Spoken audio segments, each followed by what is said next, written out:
30 de abril de 2025. Em apreciação e aprovação, a ata da sessão ordinária de número 12/2025, de 23/4/2025. Desembargador Carlos. Pela aprovação, presidente. Desembargador Paulo. Pela aprovação, presidente. Desembargadora Fátima. Pela aprovação, senhor Desembargadora Jane. presidente. A ata aprovada. Não havendo processos no rito do 942, passaremos aos processos com pedidos de sustentações orais. O primeiro processo da pauta é a apelação 0007296-54.2019. Processo da relatoria do eminente desembargador Carlos Alberto. Tem como apelante Articom Construção Limitada e apelado JV Lima Projetos e Serviços. O doutor Lucas Frota pede para sustentar pelo apelante. Doutor Lucas Frota, bom dia. Bom dia. Lucas, eu pergunto inicialmente se Vossa Senhoria dispensa a leitura do relatório. Dispensa. Certo. Então, lhe concedo o uso da palavra no prazo regimental.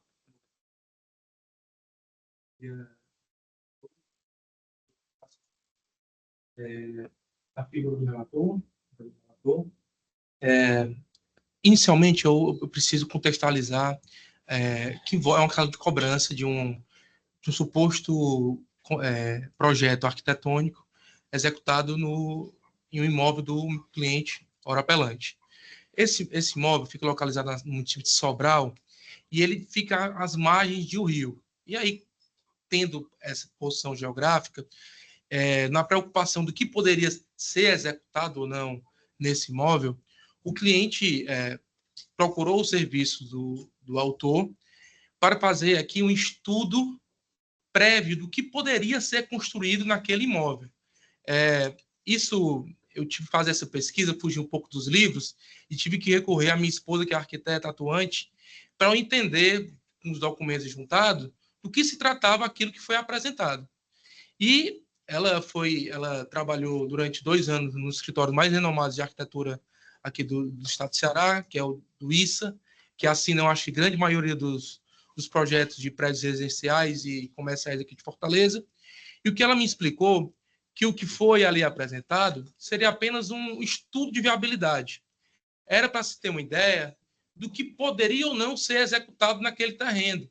Era com base na legislação ambiental do município, dada essa preocupação ambiental, se poderia ser construído 5 ou 7 andares, se poderia ser edifício com 2 ou 3 por andar, se existia impacto na via, enfim, era apenas um estudo preliminar. E o que ela me passou, que isso era muito comum lá no escritório que ela trabalhava, e isso não era nem cobrado pelos arquitetos, porque isso era algo muito volátil. Você comprava, às vezes o dono do terreno comprava o imóvel, 2 anos ou 3 anos depois iria executar, já se fazia um novo estudo. O que detém o trabalho árduo dos arquitetos é realmente o projeto executivo, que vai demilitar, vai ser entregue para os engenheiros para que eles possam executar essa obra, né? Dito essa introdução, teve essa conversa preliminar para que fosse feito esse projeto. Sendo que no decorrer dessa contratação, o município de Sobral resolveu por desapropriar o terreno do meu cliente.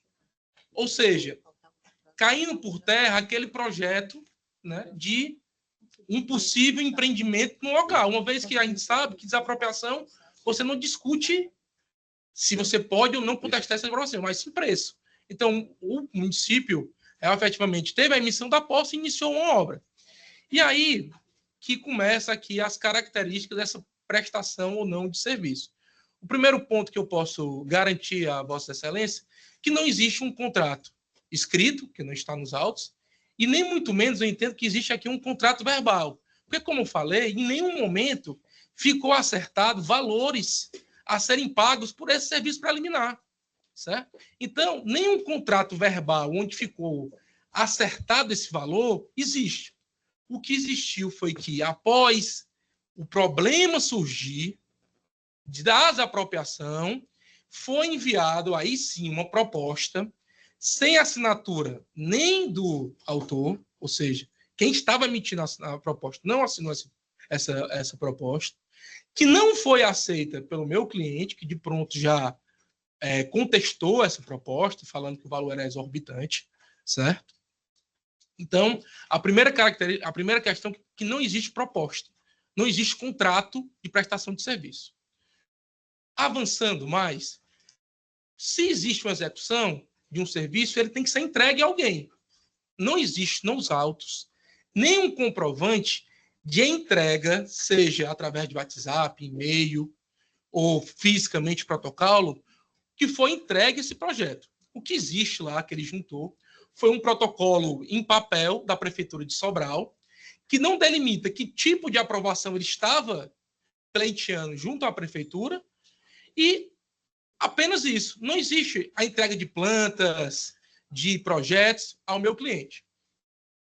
Avançando, nós não podemos esquecer que uma questão aqui básica, eu acho que se eu não tivesse tratado desses pontos até agora, eu acho que só por conta disso já seria suficiente. Porque até a presente data, não existe emissão de nota fiscal de serviço. Ou seja, como é que você vai basear uma ação de cobrança que você entende que um valor é devido, sem você ter emitido pelo menos essa nota fiscal? E o último ponto também que eu quero tratar, que um dos pontos que foi juntado, entendendo o autor como prova, foi um RT, que é uma anotação de responsabilidade técnica. Que lá nessa RT, o arquiteto, ele pode, o profissional, tem um campo que ele pode indicar o valor do serviço. E esse valor estava em branco, corroborando com tudo que eu estou falando até agora, que a primeira contratação carecia de qualquer acerto econômico entre as partes.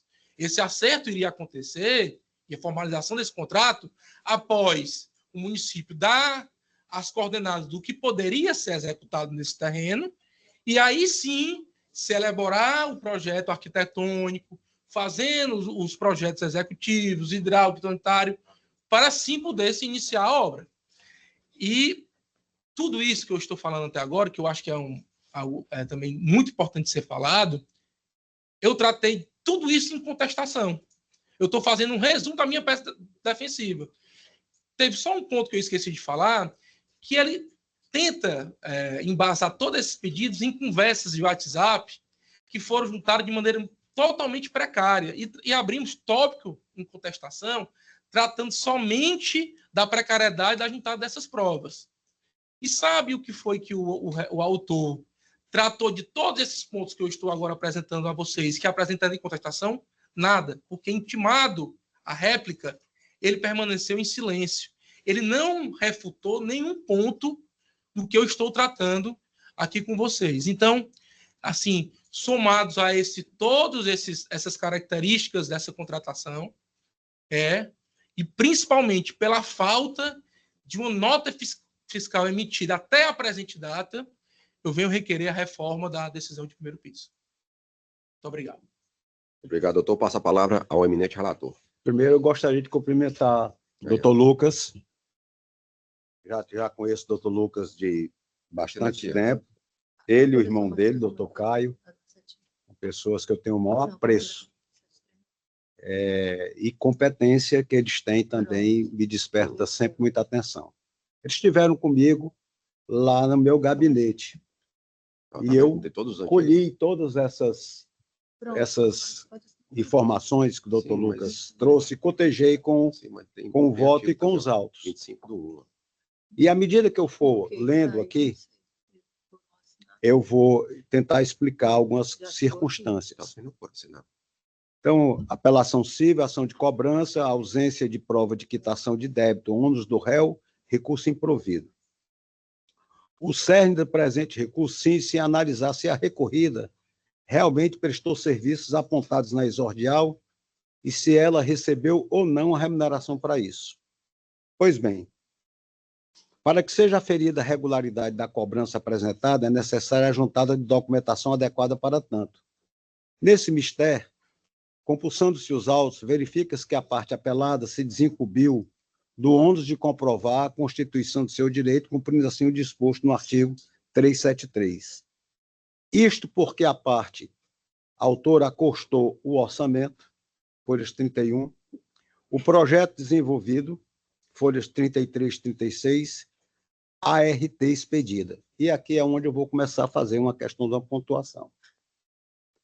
A lei da RT, o número dela é 6496, e ela tem, como artigo 1º, ela diz o seguinte: a RT define para todos os aspectos legais as responsabilidades civis e penais.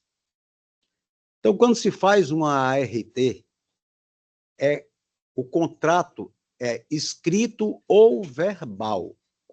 Tanto é que a própria lei diz: contratos escritos ou verbais devem ser objeto de anotação de responsabilidade técnica. Então, assim, o contrato existe. Então, a ART é feita em razão de um contrato existir. Não é porque um contrato não é escrito e não tem nota fiscal que não tem contrato. Tem contrato. Aqui, a RT expedida, as folhas 38. Digo mais ainda para o nosso expert aqui. A RT é um documento público. Funciona como arquivo. Qualquer pessoa pode ir ao CREA, pegar cópia da RT. É publicizada. Diz mais aqui, acompanhado do comprovante de pagamento realizado pela demandada. A RT é paga. É uma taxa pelo pagamento de arquivo de um contrato numa autarquia federal. Então, existe o pagamento da taxa. Então, o fato de não ter, no contexto da RT, sem honorários ou não ter honorários, há um pagamento da taxa relativamente àquele contrato que foi estabelecido, que, junto com os outros documentos, corroboram na existência da prova de um contrato, bem como a entrega da cópia ao município de Sobral para aprovação. Então, ele pegou a RT, pegou a cópia do projeto, o anteprojeto, e levou para o município de Sobral para fazer a aprovação, para saber se o município aprovava ou não aprovava. Na questão de anteprojetos, o que é comum nas licitações, não é nem licitações, nas concorrências públicas, é que os arquitetos, ou arquitetos e engenheiros, ou arquitetos e engenheiros mecânicos, ou quaisquer modalidades profissionais, apresentam o anteprojeto, desde que, por ocasião da concorrência, esteja explicitado que só será objeto de contratação aquele projeto vencedor. E aí perfectibiliza o contrato administrativo decorrente da Constituição com a administração pública. Então, existe trabalho feito, existe RT feita, existe contrato verbal, já que não tem nota fiscal, mas tem contrato, e isso está devidamente registrado no CREA. Observa-se, portanto, que a relação negocial existente entre litigantes restou devidamente comprovado, fato corroborado pelo registro de conversas eletrônicas apresentadas às folhas 22, 30. Quando o doutor Lucas esteve comigo lá no gabinete, eu perguntei para ele: você fez contraprova? Vocês fizeram contraprova relativamente a esse existente? Ele disse: não fizemos. Ele acabou de dizer realmente que não fez, porque considerou a prova uma prova superficial ou algo parecido. Então, a folha 200, que deixou claro a prestação de serviços arquitetônicos, bem como a inadimplência do demandado, que a todo momento se esquiva do compromisso, alegando que tinha outros gastos. Então, por ocasião da troca de e-mails, ele dizia que tinha outros gastos e pedia sempre para pagar depois, nunca dando prazo para resolver sua pendência financeira. Com efeito, embora a mera reprodução de mensagens por si só não torne refutável o seu conteúdo, a parte apelante não apresentou nenhum elemento para desconstituí-las, que foi exatamente a questão da contraprova. Assim, cabia ao contestante o ônus de provar os fatos impeditivos, modificativos ou extintivos do direito do autor, conforme previsão do artigo 373, inciso 2 do CPC, o que, como registrado pelo julgador monocrático, não ocorreu nos presentes autos, motivo pelo qual a sentença merece ser mantida. Dessa forma, conheço do recurso nego-lhe provimento, presidente. Paula Ayrton. Acompanhando o eminente relator, presidente. Voto da eminente embargadora Fátima Loureiro. Ratificando o voto provisório, acompanhando o eminente relator. Eu anuncio o resultado do julgamento. A Câmara, à unanimidade, conhece o recurso e nega-lhe provimento. Bom dia, muito obrigado a todos. Tudo de bom. Chama a julgamento agora o agravo de instrumento número 34011-42.2024. Processo da relatoria do eminente embargador Carlos Alberto, que tem como agravante Imaculada Gordiano Sociedade de Advogados e agravado Paquetá Calçados Limitada. A doutora Sâmia de Oliveira pede para sustentar pela parte agravante. Bom dia, doutora Sâmia. Bom dia, Sâmia. Bom dia a toda a Câmara. Doutora Sâmia, eu vejo aqui que o resultado deste julgado, o resultado provisório, ele atende aos interesses do seu constituinte. A Vossa Senhoria dispensa o uso da palavra? Dispensa, sim. Eu passo a palavra ao eminente relator. Pois não. Processual civil, agravo de instrumento, ação de excepção de título extrajudicial, devedora em recuperação judicial, crédito posterior ao deferimento do pedido, não submissão ao juízo universal. Inteligência do artigo 49 da Lei 11.101, e indo aqui para o dispositivo, diante do exposto, conheço o recurso para dar-lhe provimento a fim de permitir o procedimento da execução perante o juiz. Como voto? Como voto o eminente embargador Paulo Ayrton. O eminente relator, presidente. Voto a eminente embargadora Fátima. Acompanhando o relator, senhor presidente. Então, anuncio o resultado do julgamento. A Câmara, à unanimidade, conhece o recurso para dar-lhe provimento. Obrigado, doutora Sâmia. Bom dia. Chama a julgamento agora a apelação 020-3035-42.2024, também da relatoria do eminente embargador Carlos Alberto. Tem como apelante Estônia Instituição de Pagamento S.A. e apelada Sabrina Oliveira da Costa. Doutora Patrícia Cioli pede para sustentar pela parte apelada Sabrina Oliveira da Costa. Doutora Patrícia Cioli. Ausente?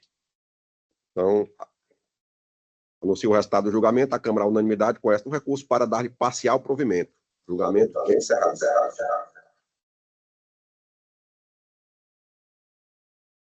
Chama a julgamento agora a apelação 0220-284-97.2023, também da relatoria do eminente embargador Carlos Alberto.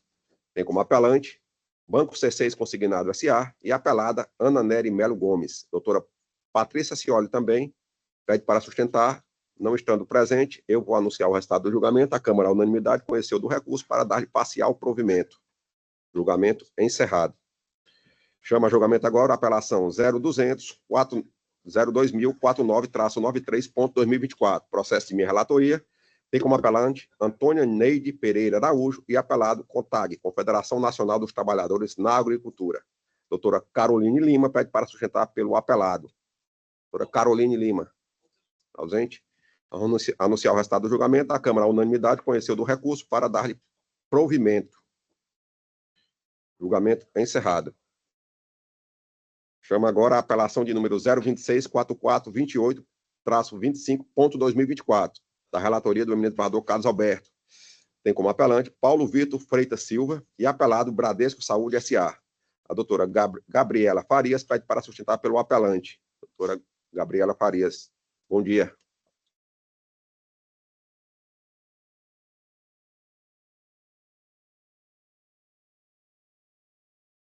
Doutora Gabriela, eu indago inicialmente a Vossa Senhoria se dispensa a leitura do relatório. Sim, excelência, dispenso. Então, eu lhe concedo a palavra no prazo regimental de 15 minutos. Muito obrigada. Antes de tudo, eu gostaria de cumprimentar a todos, desejando um bom dia, né, presidente, doutor Everardo, eminente relator, doutor Carlos Alberto, com quem eu estive essa semana despachando esse processo, assim como os demais, né, doutora Ana Loureiro, Jane Ruth, doutor Paulo Ayrton, e os demais servidores do Judiciário, meus colegas com quem eu divido a tribuna. E é isso, bom dia a todos. O meu caso se trata de direito de saúde, tá? Não vai ser a última vez que os senhores me virão aqui, né? Já vi aqui outras oportunidades também para defender essa tese, mas nesse caso, excelências, eu preciso só fazer uma breve contextualização a respeito de duas questões processuais que eu reputo serem fundamentais e que foram pontos importantes para a apresentação dessa apelação. De forma resumida, a minha inicial se trata de uma ação de obrigação de fazer cumulada com danos morais, em que a gente pede a concessão de um tratamento de saúde na forma como for prescrito pelo médico que acompanha o Paulo Vitor. O Paulo Vitor ele tem transtorno ansioso misto e depressivo e borderline. Já vem se tratando há um tempo e, por não ter tido o sucesso e a evolução esperada, optou por essa nova técnica, né, que consiste em um tratamento integrado. Tá? Fiz esse breve panorama a respeito do meu caso, mas a questão aqui é que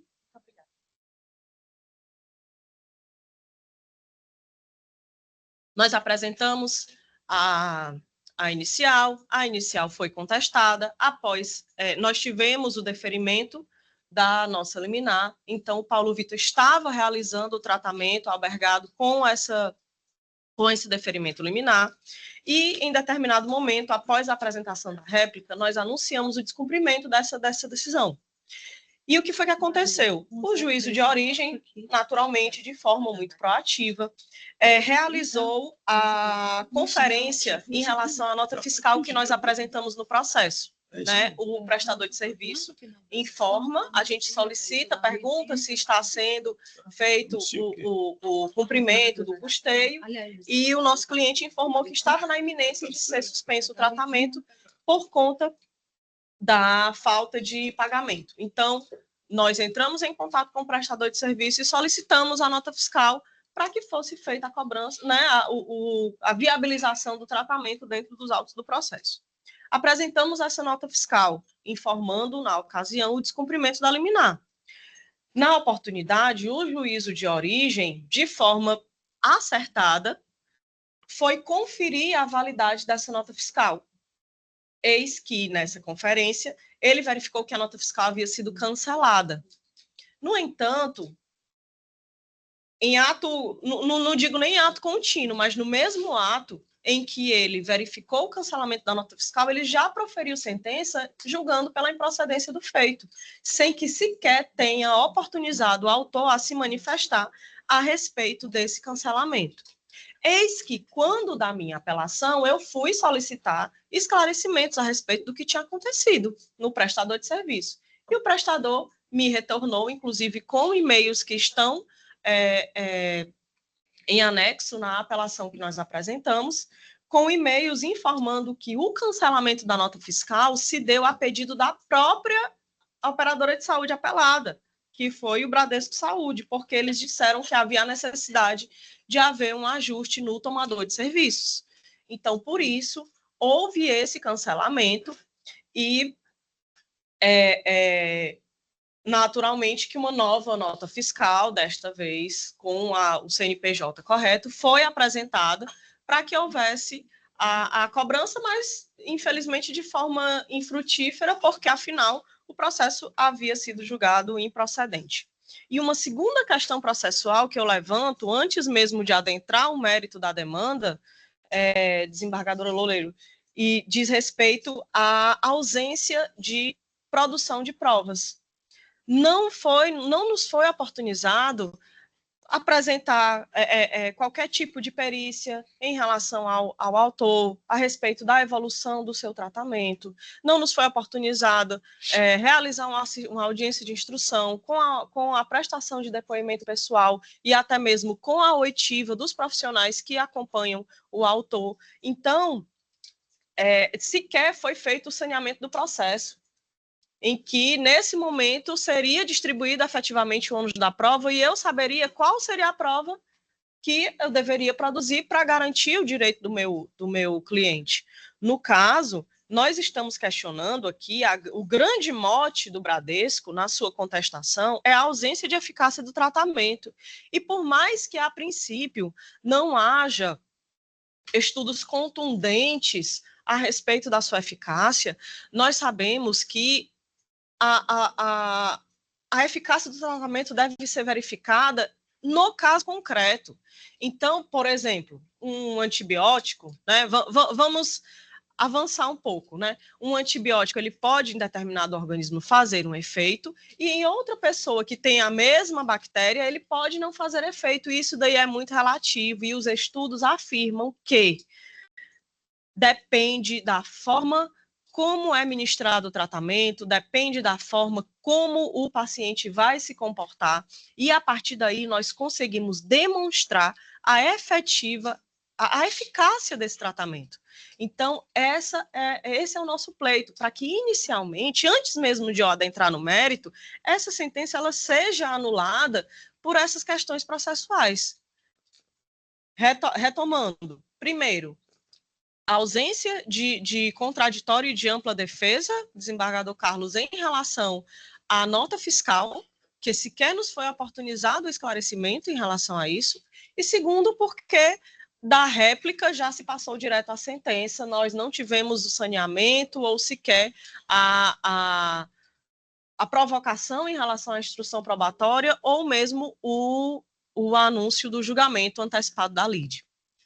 Pois bem, superadas essas questões processuais, que eu entendo e reputo que já são suficientes para que haja a anulação dessa sentença, ou pelo menos, né, o retorno dos autos à origem, para que nós consigamos prosseguir o processo de onde nós paramos, vamos então à questão do mérito da demanda, né? O tratamento que foi prescrito ao autor, ele se trata de um conjunto de terapias que necessariamente são praticadas de forma integrada e multidisciplinar. O que isso significa? Geralmente, um plano de saúde, ou em casos em que nós precisamos de um tratamento de alguma questão de neurodivergência ou psicoterapêutico, o plano de saúde ele te passa uma série de terapias, sendo que essas terapias elas são realizadas em locais diversos. Então, localizando-nos aqui geograficamente, tem uma clínica na Varjota, tem uma clínica na Aldeota, tem outra que fica na Sapiranga, tem outra que fica no Mantese ou na Parangaba, enfim. Ele te dá essa, eu vou chamar de pseudocobertura, tá?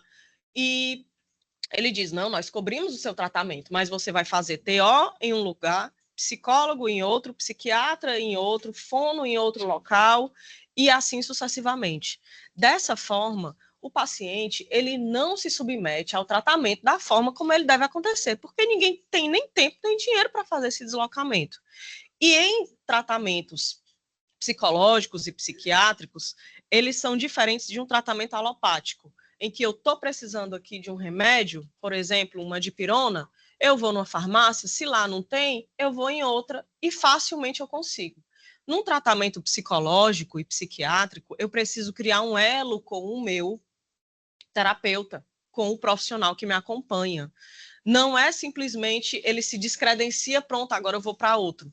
Então, existe também esse segundo ponto de dificuldade, porque constantemente os profissionais se credenciam e se descredenciam. E aí, dessa forma, eu interrompo de forma muito brusca o acompanhamento e toda a evolução que eu já tive naquele tratamento. Então, esse é o primeiro motivo pelo qual existe essa dificuldade de realização do tratamento da forma como ele foi prescrito. Segundo ponto é que esses profissionais, eles não se comunicam entre si.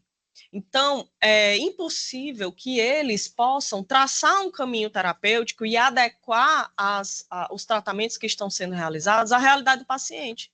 Eles não dialogam, eles não conversam entre si, então, eles não conseguem verificar em que pontos existe a necessidade de melhora. E, basicamente, cada um acompanha de forma totalmente autônoma a evolução do paciente.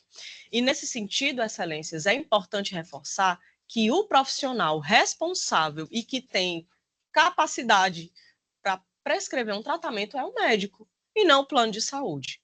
Então, é nesse sentido que nós pedimos que nos seja possibilitada a produção de provas no juízo de origem, né, que seja retornados os autos ao juízo de origem para que a gente consiga produzir a prova e demonstrar no caso concreto que o tratamento está sendo eficaz para o autor, para que seja dado continuidade ao cumprimento da liminar na origem, até que haja um derradeiro julgamento, dessa vez com toda a observância do contraditório e da ampla defesa.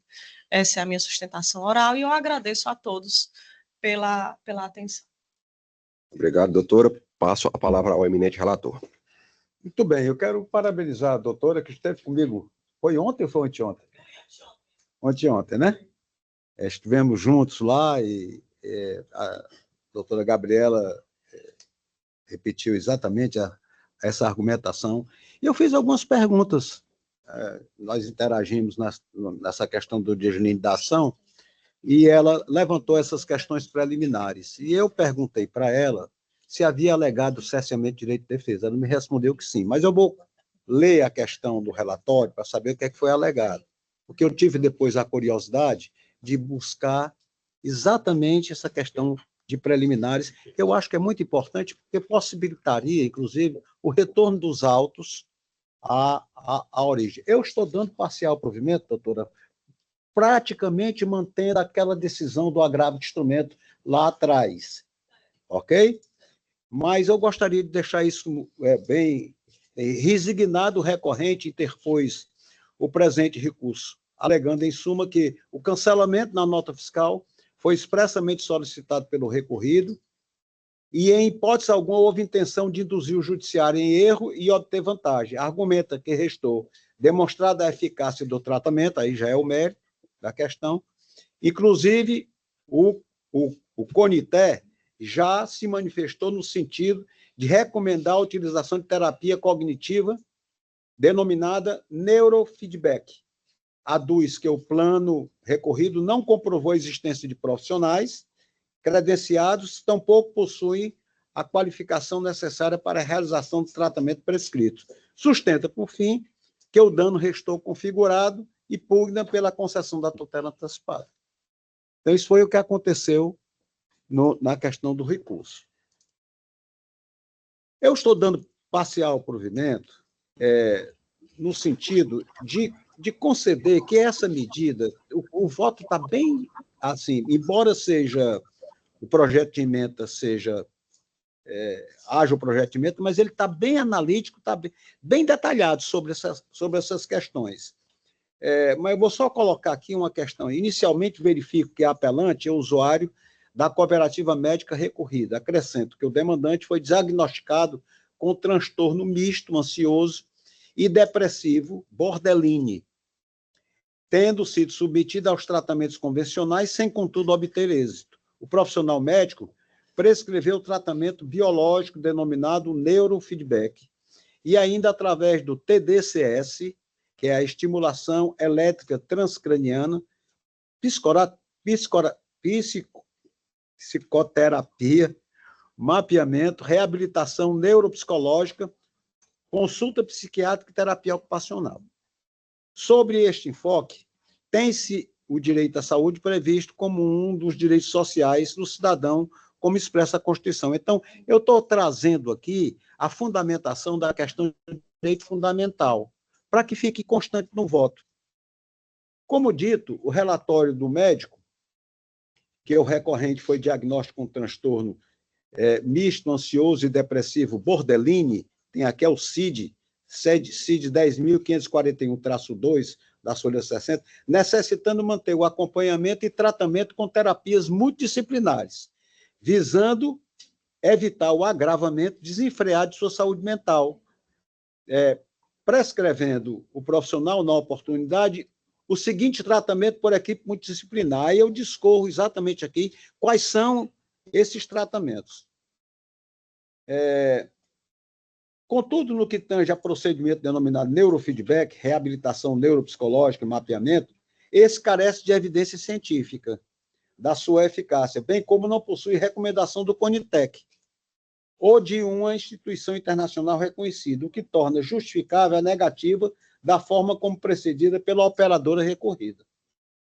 Relevante pontuar ainda que, nos termos da nota técnica 42081 do NATJUS, a terapia da neurofeedback é objeto de questionamentos em termos de evidências científicas, restando confirmada a ausência de prova da eficácia consoante trecho transcrito. Então, eu estou só transcrevendo isso aqui. Muitos estudos foram realizados sobre terapia de neurofeedback e sua eficácia de tratamento de muitas doenças. Neurofeedback, como outros tratamentos, tem suas próprias vantagens e desvantagens.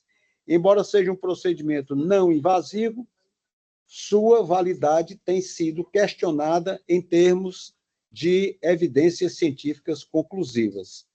Aqui, já no que tange as prescrições de TDCS, né, entendo que inexiste controvérsia acerca da presença da evidência científica. E aí eu trago aqui as terapias, descrevo todas essas terapias estabelecidas no rol da ANS e tudo mais, e vou aqui mais para a parte final.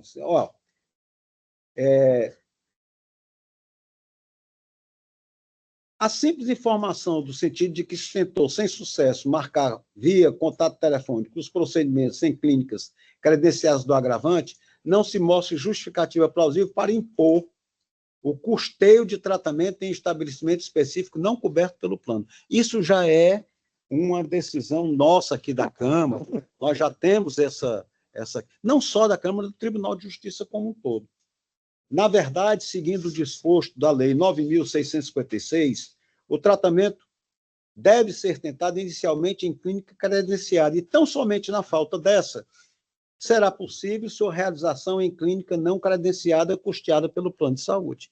Isso é comum aqui para nós, para o Tribunal de Justiça, aqui, eu acho que para o país inteiro. Por fim, ficou comprovada a prática de ato ilícito, capaz de gerar dano moral reivindicado e, por sequência, dever de compensação.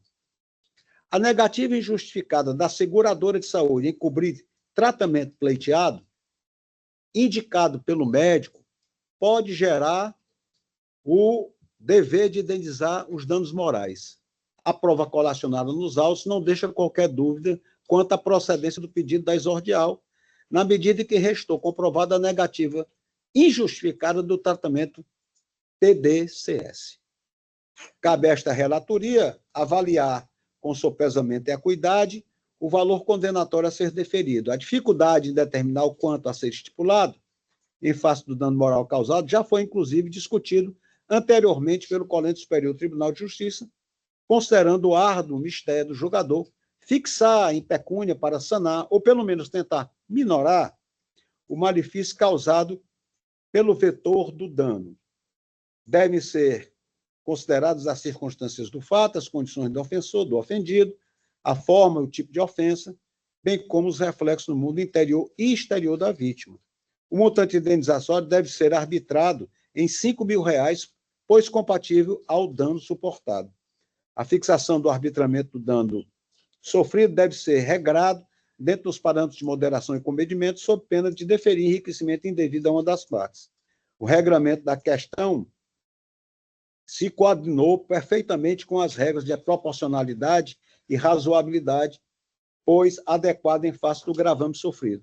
E aqui, na parte do dispositivo, isto posto, conheço do apelo interposto para dar parcial provimento, reformando a sentença para julgar parcialmente procedente o pedido exordial, para condenar a operadora recorrida a autorizar os tratamentos prescritos no laudo médico, no que tange ao TDCS, a serem realizados preferencialmente em clínica credenciada ao plano de saúde, e apenas na inexistência dessa, deverão ser fornecidos em clínica não credenciada, custeada pelo recorrente, e ao pagamento de danos morais estes arbitrados em R$5.000, invertendo-se o ônus da sucumbência, mantendo o percentual fixado de sentença. É como voto, presidente. Como voto, a ministra senador Paulo Ayrton. Acompanhando a eminente relator, presidente. Como voto, a ministra senadora Fátima. Ratificando o voto provisório, acompanhando o eminente relator. Anuncio o resultado do julgamento. A Câmara, à unanimidade, conhece o recurso para dar-lhe parcial provimento. Gabriela, obrigado pela presença. Muito obrigada, excelência. Foi um ótimo. Mais, doutora. Câmara, julgamento agora, a apelação 02-28-763-16.2022, processo da relatoria do ministro senador Paulo Ayrton, e como apelante Pedro Henrique Coutinho Mota, e apelado Edifício Concórdia. O doutor Luiz Eduardo e Silva pede para sustentar pelo apelado. E o doutor Henrique Mota pede para sustentar pelo apelante, Pedro Henrique Coutinho Mota. Bom dia, doutor Henrique Mota, e bom dia, doutor Luiz Eduardo. Indago a vossas senhorias, inicialmente se dispensam a leitura do relatório. Então, concedo o uso da palavra no prazo regimental, inicialmente para o doutor Henrique Mota, advogado do apelante.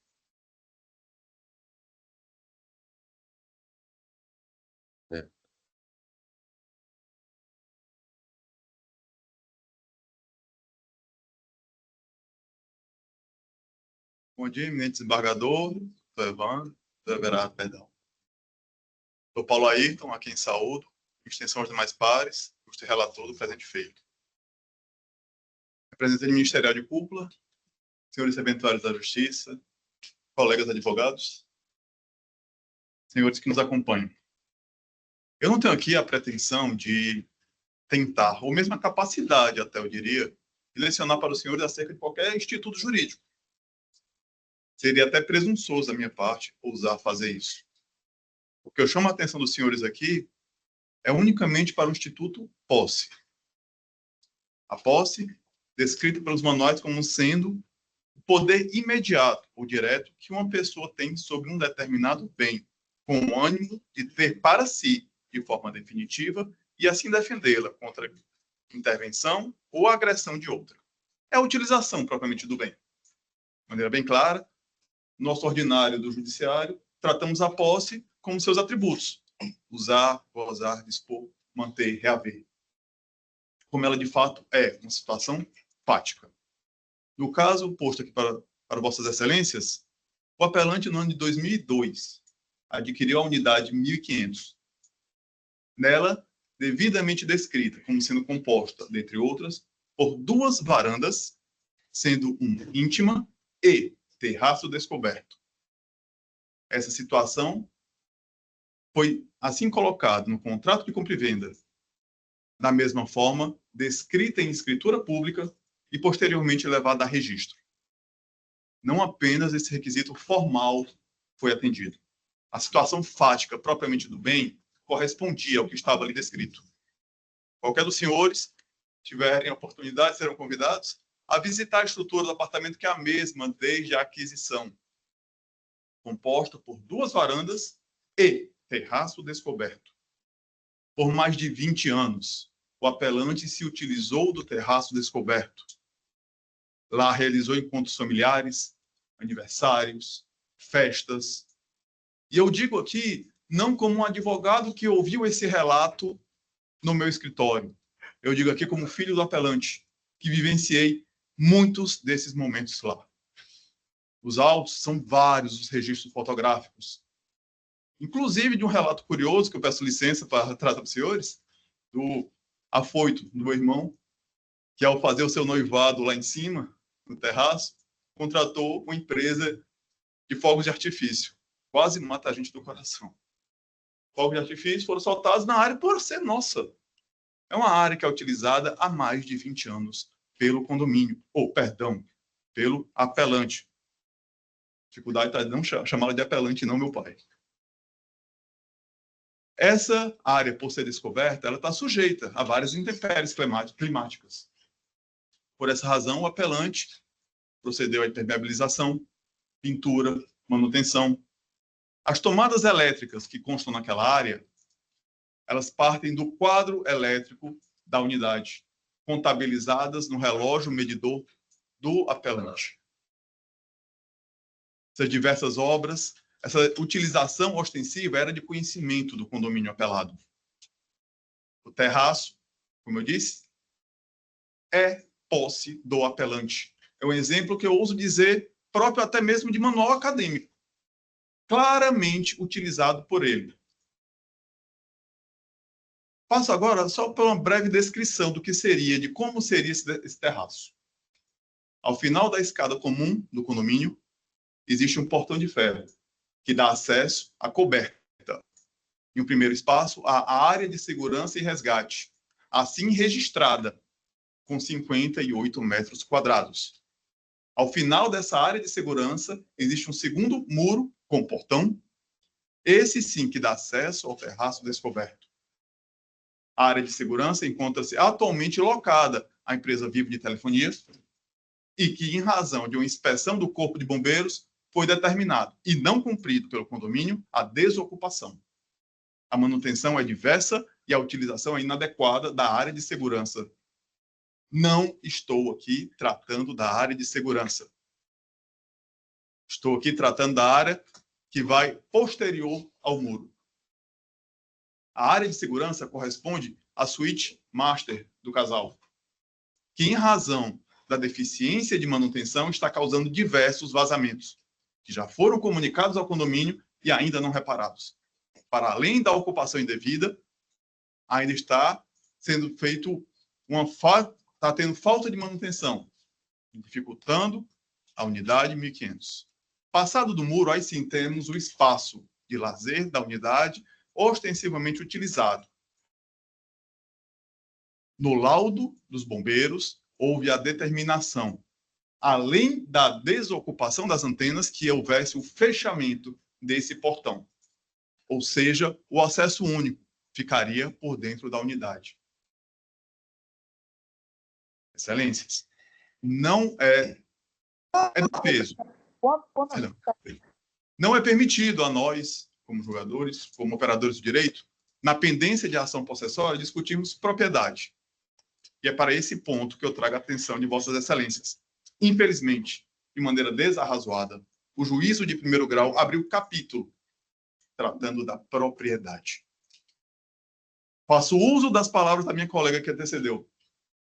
Em um claro cerceamento de defesa, julgou-se propriedade, enquanto nós, ora apelantes, cumprimos a lei e não apresentamos matéria atinente à propriedade, apenas relativa à posse, o apelado trouxe matéria atinente à propriedade e, de maneira equivocada, o juiz de primeiro grau julgou esse feito, atendendo à propriedade que, digo também, é inexistente, mas matéria alheia ao presente feito.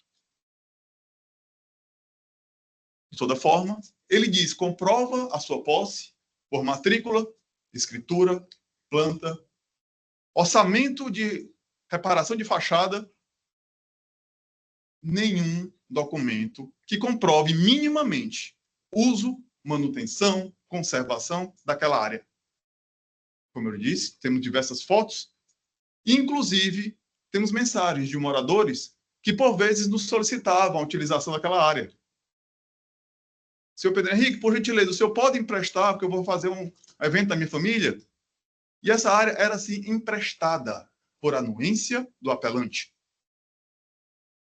Essa decisão, infelizmente, ofendeu a legislação referente à ação possessória. Mas ainda que tomemos essa inadequada documentação que eles juntaram na exordial, ou mesmo a instrução que foi produzida em primeiro grau, eu trago a atenção dos senhores especialmente para a declaração feita pelo síndico, que ele relata que foi, juntamente com o apelante, até a sede da construtora, e de lá recebeu a informação categórica de que a área integra a unidade 1500.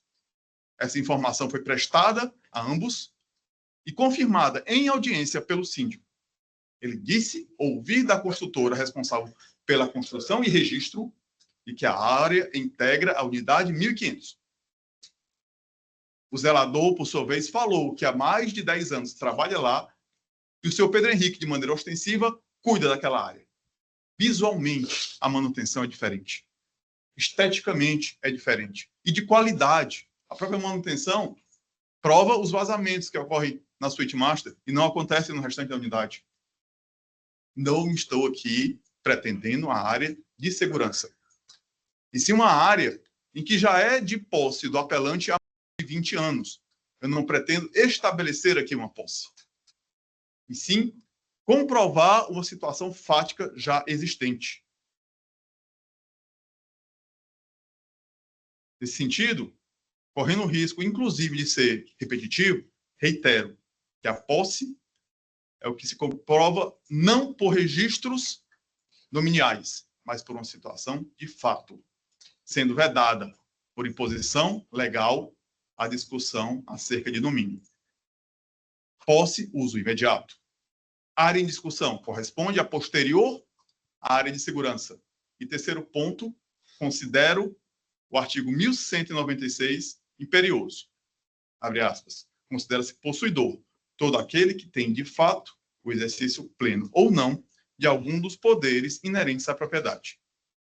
Por essa razão, pugno a vossas excelências a reforma da sentença de primeiro grau, a fim de não estabelecer uma nova situação, e sim de reconhecer uma situação já existente. Agradeço a atenção de todos. Obrigado, doutor. Passo então a palavra ao advogado doutor Luiz Eduardo, da parte apelada.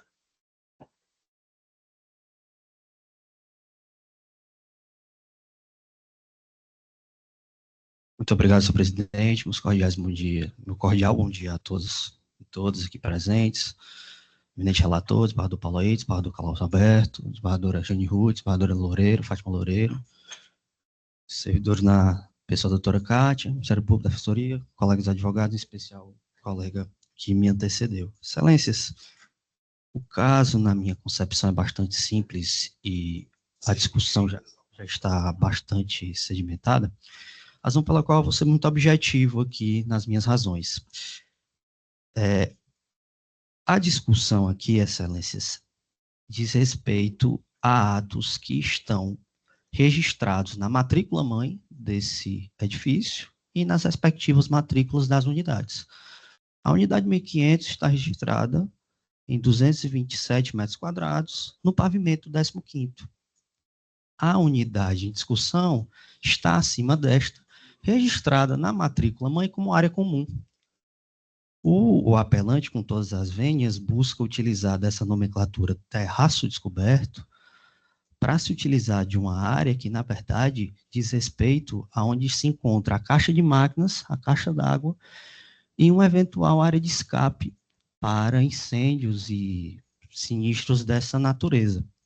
E o juiz Wacor, analisando as provas dos autos em cotejo com os fatos, peço aqui licença só para verificar os IDs corretamente, analisou que o réu instalou unilateralmente um acesso privativo, criando uma passagem da sua unidade para essa região, conforme ID 1284011137, e esse ato irregular está fotografado no ID 1284000958.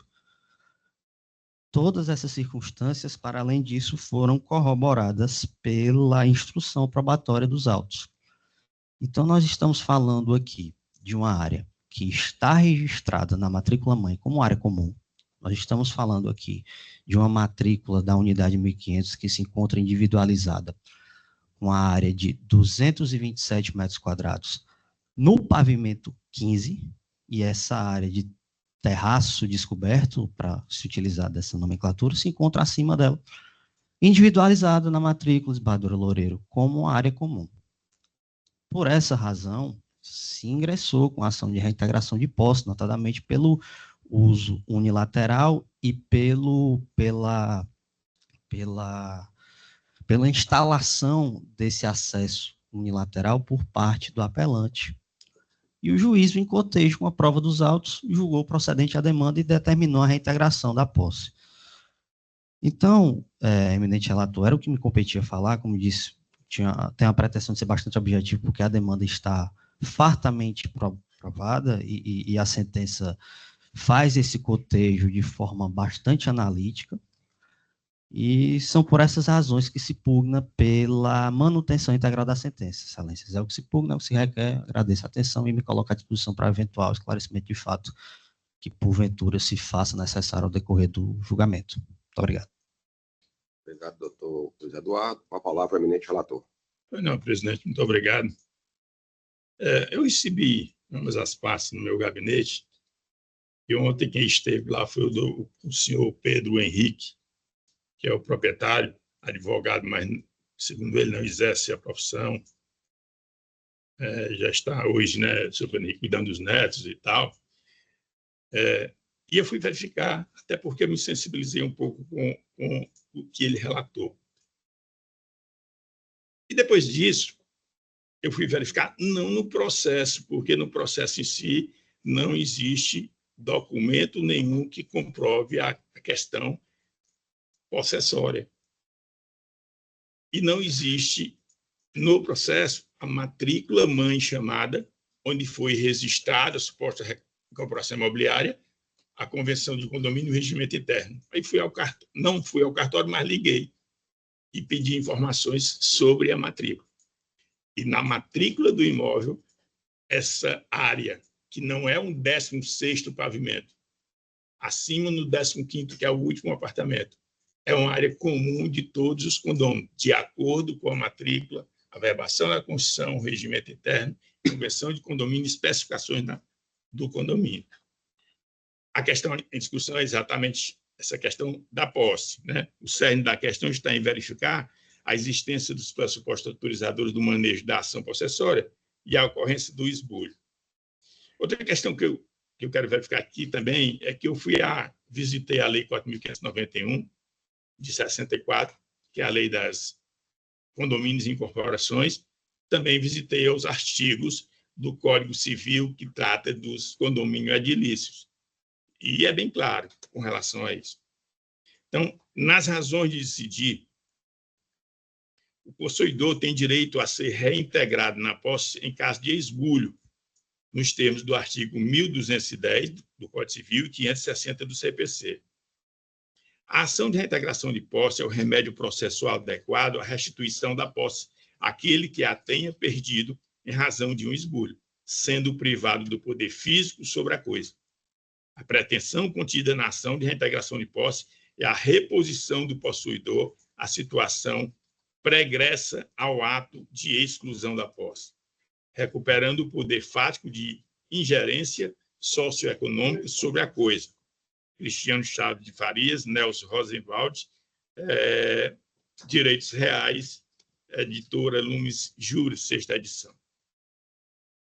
Mas é importante lembrar que pretensões deste naipe para serem tuteladas não dependem de título ou coisa, bastando apenas a comprovação da posse do autor ou da suscetibilidade da posse diante da violação do direito. Este posicionamento extrai-se da disposição do parágrafo 2º do artigo 1210 do Código Civil. Na verdade, a posse é protegida para evitar a violência e assegurar a paz social, uma vez que, geralmente, a situação de fato aparenta ser uma situação de direito. Sendo assim, a posse é caracterizada como uma situação de fato protegida pelo legislador e, como tal, não é difícil de ser provada, bastando somente que a propositura dos direitos possessórios, manutenção e reintegração de posse, a prova da condição de possuidor, sendo desnecessário, portanto, a existência de título que comprove a propriedade do bem. No caso inconteste, o apoderamento do 16º andar, que é um pavimento cobertura, por parte do recorrente réu, fato reconhecido na própria apelação. Por outro lado, existe prova da posse exercida pelo condomínio autor, notadamente em razão da instalação de caixa d'água, casa de máquinas, instalações de para-raios, as estruturas necessárias para a realização de reformas do edifício, encanamentos e antenas. Mesmo que se diga que a área em questão não compreende a laje técnica e a casa de máquinas, não há, no caso, como dissociar uma área das demais, pois ambas possuem acesso umas a outras e conjuntamente foram o 16º pavimento coberto. Ainda que se afirme que o cadeado bloqueado, o acesso tenha sido instalado pelo próprio condômino, os registros fotográficos juntados no ID 190.3191, 190.3192 comprovam a construção de acesso privativo por parte do recorrente, diretamente por seu apartamento, em evidente esbulho da área comum. Nesse sentido, eu nego o provimento ao recurso, majoro os honorários advocatícios fixados na sentença em desfavor do apelante em 15%, tendo em vista o entendimento fixado pelo STJ do julgamento do tema repetitivo 1059. Não se aplica o artigo 85, parágrafo 1 do CPC, em caso de provimento total ou parcial do recurso, ainda que mínima alteração do resultado do julgamento ou limitada a consecutários da condenação, observando a suspensão da exigibilidade em razão do benefício da justiça gratuita. É como voto, presidente eminentes pares. Não vota a eminente desembargadora Fátima. Eu ratifico o voto provisório, acompanhando o eminente relator. Vota a eminente desembargadora Jane Ruth. Acompanhando o eminente relator, presidente. Anuncia o resultado do julgamento. A Câmara, à unanimidade, conhece o recurso e nega-lhe provimento. Obrigado, doutor Henrique Mota e o doutor Luiz Eduardo, pela presença. Chama a julgamento agora a apelação de número 0050441-28.2020, processo da relatoria do eminente desembargador Carlos Alberto. Tem como apelante Elias Cândido Neto e apelado Itaú Unibanco S.A. O doutor Caio Vitor de Alencar pede para sustentar pelo apelante e a doutora Ana Virgínia pelo apelado Banco Itaú S.A. Doutor, os dois.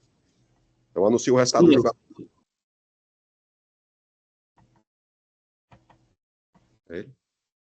Então, anuncio o resultado do julgamento. A Câmara, à unanimidade, conhece do recurso para dar-lhe provimento. Julgamento é encerrado. Chama a julgamento o agravo de instrumento 062-2680-14.2024, também da relatoria do ministro desembargador Carlos Alberto. Tem como agravante Barraca de Praia e Restor E.G. Lemos, Limitada, e agravado Beach Place Resort Residência. O doutor Denilson Rios e o doutor Matias Coelho pede para sustentar ambos pelo agravado. Então, anuncio o resultado do julgamento. A Câmara, à unanimidade, conhece o recurso e nega-lhe provimento. Chama a julgamento agora a apelação de número 020-3233-79.2024, também da relatoria do ministro desembargador Carlos Alberto. Tem como apelante Emanuela Sobreira dos Santos e a apelada Serasa S.A. Doutor Carlos Araújo pede para sustentar pela parte apelada. Bom dia, doutor Carlos Araújo. Pela Serasa, né? Apelada. Doutor Carlos Araújo, eu vejo aqui que o resultado do julgamento ele atende aos interesses do seu constituinte, Serasa S.A. Se a senhoria dispensa o uso da palavra, então, com o eminente relator para anunciar o resultado do julgamento. Apelação civil, ação de cobrança de fazer, indenizatória, alegação de falha da prestação de serviço, vazamento de dados, ausência de prova mínima, nexo causal não comprovado, dano não demonstrado, sentença mantida, recurso conhecido e não provido. É o voto, presidente. Como voto do desembargador Paulo Air. Acompanhando a eminente Como voto da eminente desembargadora Fátima. Com o relator. Anuncia o resultado do julgamento. A Câmara, à unanimidade, conhece o recurso e nega-lhe provimento. Obrigado, doutor Carlos. Chama a julgamento agora a apelação de número 0200-224-38.2023, da relatoria do ministro desembargador Paulo Air, tem como apelante Banco Itaú Consignado S.A. e apelado Wanda Coelho Viana. A doutora Ana Virgínia pede para sustentar. Está ausente, então eu vou aqui. São 1, 2, 3, 4, 5, 6, 7, 8. Como a doutora Ana Virgínia não está presente para sustentar, eu vou considerar como desistência dos pedidos de sustentações orais e os processos serão julgados ao final da sessão, junto com os demais processos que não têm pedidos de sustentações orais. Feito isso, passamos agora à apelação de número 000-490-78.2018, processo da relatoria do ministro desembargador Paulo Airto. Tem como apelante Tasso Prado Mendes Aragão e apelado Davi Abrantes da Silva e outro. Os advogados, doutor André Passo, doutor Marcos Viveiros e doutor Saulo Santos pediram para sustentar pelo apelado.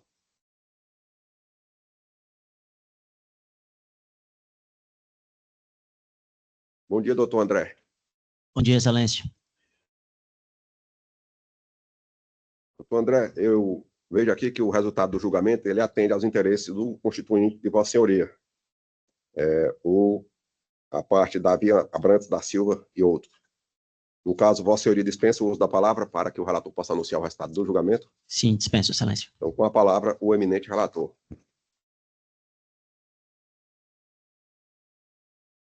Não, presidente, eu não vou nem pela caixa alta aqui da emenda, não, que está bastante extensa, mas é pela que merece, o caso merece ir pelas pontuações da questão em discussão e depois passo direto às razões decididas. A apelação interposta pelo autor questiona a existência de inépcia da própria petição inicial da ação de dissolução parcial da sociedade empresarial, que a sentença é nula por ausência de despacho saneador e, alternativamente, que, caso a condenação seja mantida, que o marco temporal de retirada do sócio seja o trânsito em julgado da decisão de mérito. Na instância recursal, o recorrente peticionou, apresentando renúncia ao seu direito sobre a qual se funda a ação, requestionando a homologação do pedido com amparo no artigo 487, inciso 3º, linha A, CPC.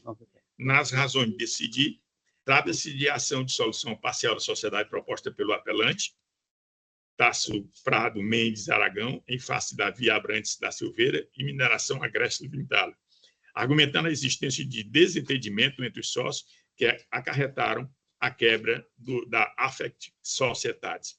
Porém, ao apresentar a resposta à pretensão de forma espontânea, como reconhecido no acordo que julgou a primeira apelação com capítulo transitado em julgado, o sócio requerido expressou concordância com a dissolução parcial da sociedade e requestou sua decretação em relação ao autor, sócio retirante, e encaminhamento do feito à fase de liquidação nos termos do artigo 603 da Lei Processual Civil. Em seguida, o autor apelante requestou a desistência da ação, folha 190 e 95, que teve o seu pedido acolhido por sentença 202, folha 202 e 204, integrada pela decisão de folhas 232 e 234. Mas, no julgamento da primeira apelação, a decisão foi cassada, folhas 305 e 311, e folhas 365 e 370, vindo a transitar em julgado o acórdão perante o Superior Tribunal de Justiça. O feito retornou à origem e foi proferida sentença após o anúncio do julgamento antecipado da lei. Sem recurso das partes, despacho as folhas 517 e certidão de decurso de prazo, folhas 520, decretando-se a dissolução parcial da Sociedade Mineração Agreste Limitada, CNPJ 03 187-435.000, ao contrário, 85.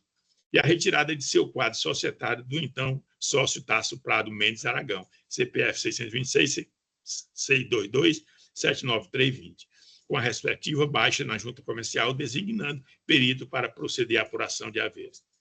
Ao propor novo apelo, o promovente, de forma contraditória, defende que a petição inicial da ação de dissolução parcial da sociedade é inepta, pois não atende aos requisitos do artigo 319 e 320 do CPC, alegando que contém pedidos incompatíveis entre si, defendendo a extinção da pretensão judicial.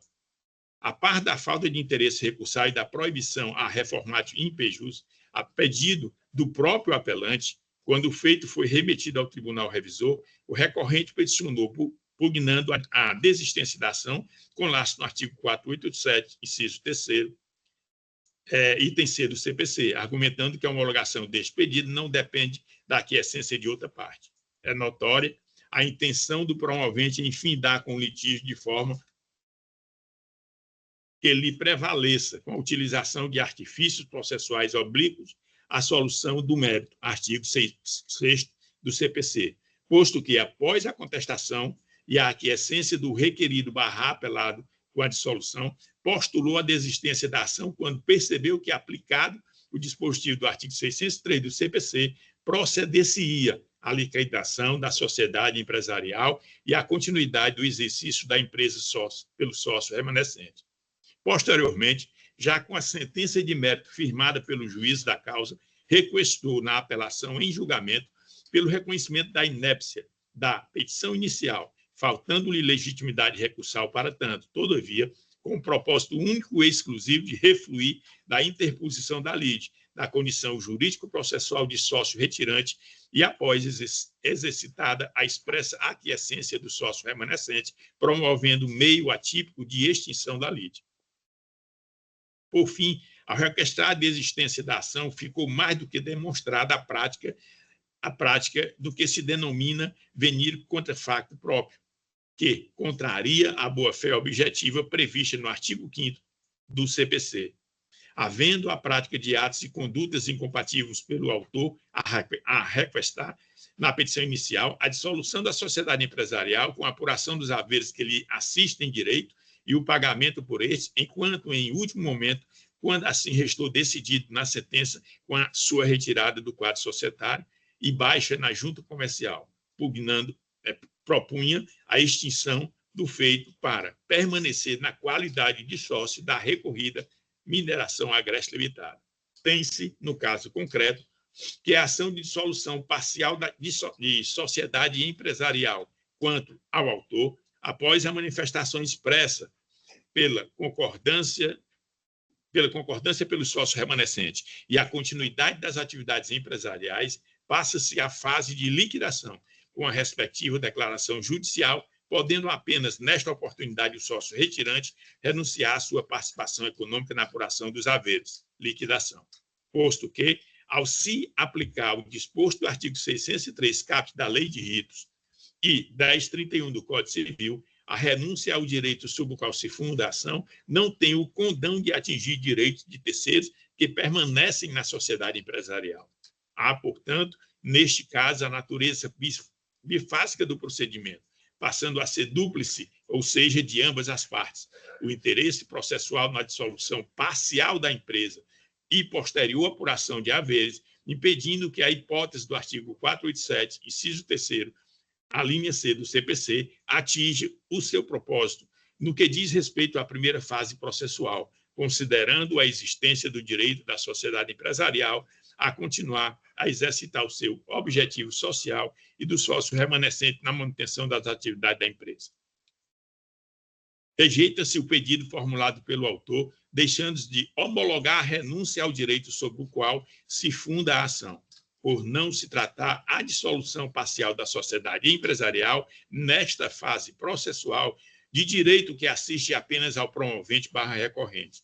E, no que tange à análise dos requisitos de admissibilidade do apelo, fica reconhecido que o autor, ao apresentar a petição de folhas 679, 681, praticou ato incompatível com a vontade de recorrer, tal qual explicitado no artigo 1000, parágrafo único do CPC, impedindo o conhecimento da apelação. Não passa despercebido que todas as atitudes processuais listadas e praticadas pelo autor recorrente transbordaram o dever de lealdade processual, ocorrendo a litigância de má-fé, considerando que procedeu de modo temerário, provocou incidente infundado e interpôs recurso com intuito protelatório, atraindo contra si a aplicação de multa arbitrada em 5% sobre o valor atualizado da causa, não havendo prova no sentido de que houve, nesta oportunidade, prejuízo indenizável, como prescrevem os artigos 80, incisos 5, 6 e 7 do CPC. Majora-se os honorários advocatícios para 15% sobre o valor da causa, atualizado, artigo 85, parágrafo 11 do CPC, não se aplicando o disposto do artigo 1º o parágrafo 1º do artigo 603 do CPC, em razão da litigância exercida pelo autor recorrente, conforme reconhecido na jurisprudência. Nesse sentido, apelação não conhecida, rejeitada a homologação do pedido de renúncia ao direito sobre a qual se funda a ação. É como voto, presidente e eminentes pares. Como voto, a eminente desembargadora Fátima Loureiro. Pois não, senhor presidente. Ratificando o voto provisório, acompanho o bem lançado voto do eminente relator. Como voto, a eminente desembargadora Jane. Acompanhando o eminente relator, presidente. Eu anuncio o resultado do julgamento. A Câmara, à unanimidade, acordou em não conhecer da apelação e rejeitar a homologação do pedido de renúncia ao direito sobre o qual se funda a ação. Julgamento encerrado. Obrigado, doutor, pela presença. Muito obrigado, excelências. Bom dia.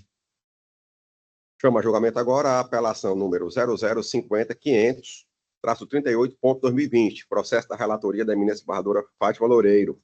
Tem como apelante Maria das Graças Casemiro Monte Farias e outros, e apelado Francisco Danilo Feitosa Paiva. O doutor Raimundo Nonato da Silva pede para sustentar pela apelante Maria das Graças Casemiro Monte Farias e outros. Bom dia, Excelência. Bom dia, doutor Raimundo. Raimundo, inicialmente eu pergunto se Vossa Senhoria dispensa a leitura do relatório. Sim, Excelência. Então, lhe concedo o uso da palavra no prazo regimental de 15 minutos. Bom dia, ínclitos julgadores, senhor presidente, senhora relatora, serventuários da Justiça aqui presentes, colegas advogados que estão aqui também acompanhando este julgamento. Excelência, o processo que nesse momento me faz usar da palavra perante esta nobre Câmara é lá da Vara de Santa Quitéria, lá no juízo de primeiro grau foi julgado procedente esse pedido de reconhecimento de adoção socioafetiva. Porém, alguns pontos merecem destaque aqui nesse momento, e esse é o motivo que eu vim fazer a presente sustentação. Primeiramente, há uma dúvida entre os depoimentos colhidos, eu acompanho esse processo desde 2020, há uma dúvida lá no juiz de primeiro grau quanto o reconhecimento do senhor Francisco Danilo. Algumas testemunhas dizem que ele era reconhecido como filho pelo falecido, outras testemunhas dizem que não, somente como alguém que ele tinha afeto, carinho, respeito e trato de humanidade. Após o falecimento do senhor Antônio Raimundo, ele, o requerente, o senhor Francisco Danilo, ele requereu esse reconhecimento socioafetivo perante pós-morte. Ocorre que a viúva é tia do requerente e estava divorciada do falecido desde 2004.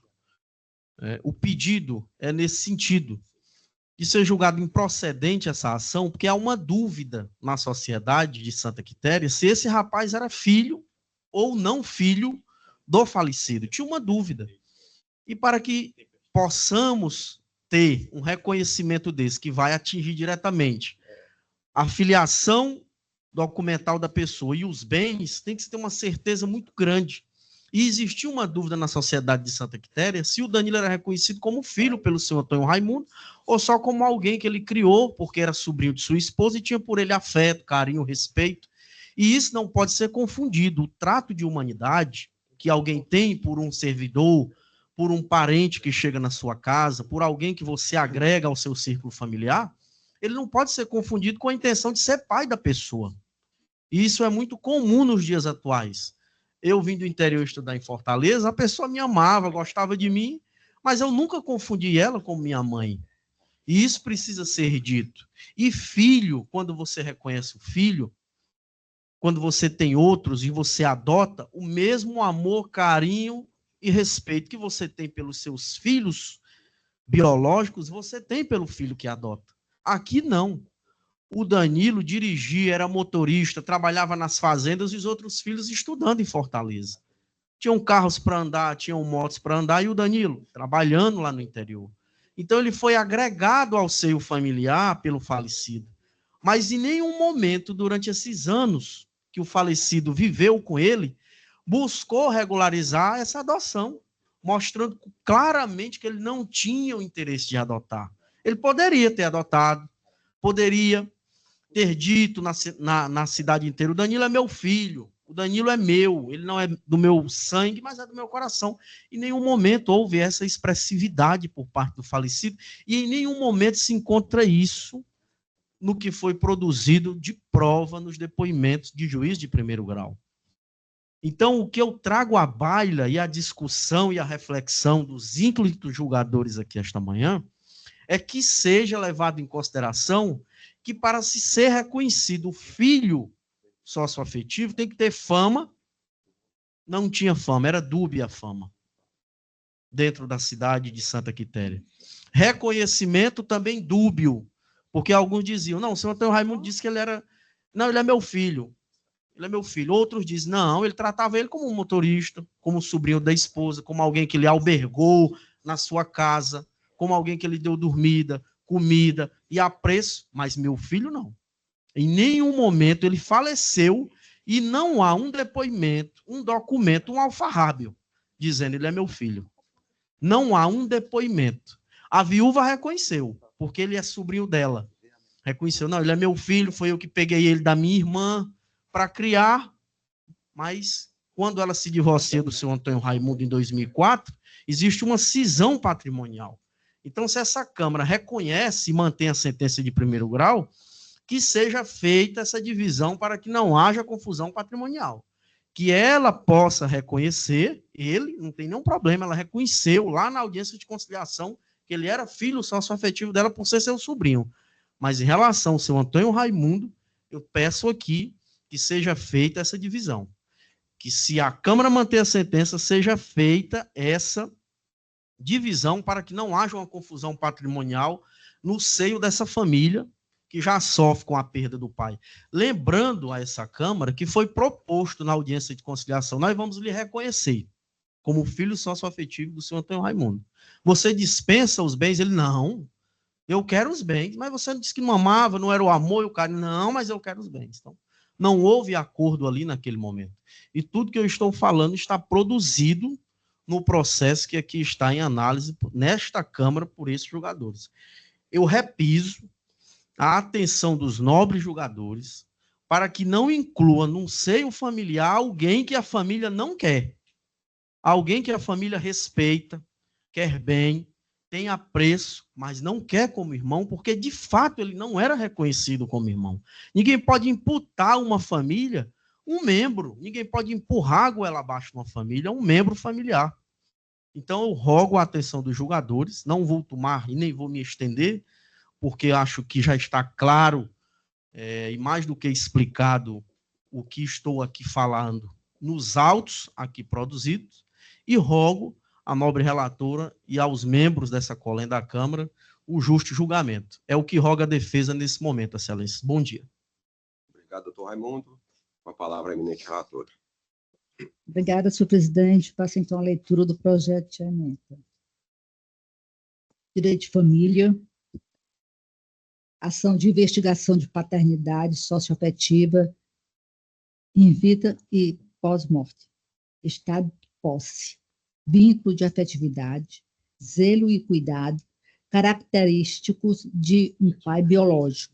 Mãe socioafetiva que expressa o reconhecimento da maternidade e paternidade do seu ex-esposo, já falecido, em face do autor apelado.